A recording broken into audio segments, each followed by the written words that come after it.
Free কিকের shot নিচ্ছেন সরাসরি গোল পোস্টে, কিন্তু খুব সহজেই ঠেকিয়ে দিলেন তাদের গোলকিপার। দেখা যাক কি হয়। হাত দিয়ে বল ধরছেন, হয়তো এবার কাট দিয়েই দিবেন মনে হচ্ছে। হলুদ কার্ড দেখালেন প্লেয়ারকে, তার হাত দিয়ে বল লাগার কারণে। সে ইচ্ছা করে হয়তো লাগায়নি, কিন্তু লেগে গেছে, যার কারণে হলুদ কার্ড দেখালেন। এখন আবার ফ্রি কিক সবুজ যাচ্ছে, যারা এখনো 2 গোলে এগিয়ে আছে। সাদা যাচ্ছে 1 গোলে, 2-1 সমতায়।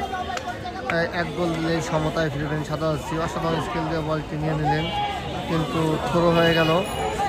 থ্রোর বল নেওয়া মাত্রই বলটি আবারও নীল জার্সির পায়ে। তাদের অসাধারণ স্কিলগুলো দেখলে অবাক হয়ে যাবেন। মনে হচ্ছে মাঠে নেইমার বা মেসি এরা কেউ খেলছেন। দারুণ স্কিল এবং ড্রিবলিং করছে নীল জার্সিগুলা। আবার তাদের পাসগুলোও অসাধারণ, মানে দেখার মতো পাস। তারা একটি শটে বল চলে গেল মাঠের বাইরে। থ্রো থেকে বল সাদা জার্সিদের পায়ে।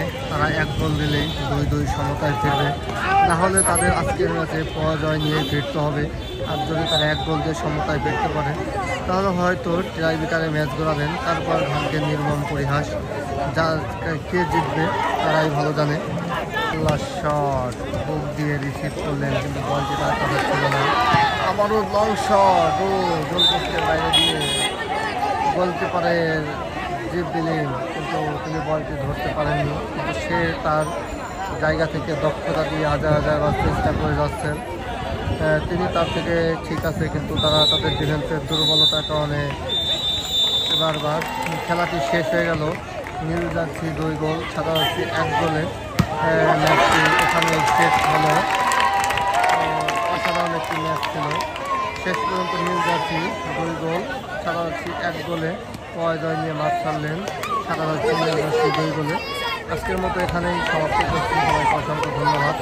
চ্যানেলটি অবশ্যই সাবস্ক্রাইব করে দেবেন। সবাইকে অসংখ্য ধন্যবাদ।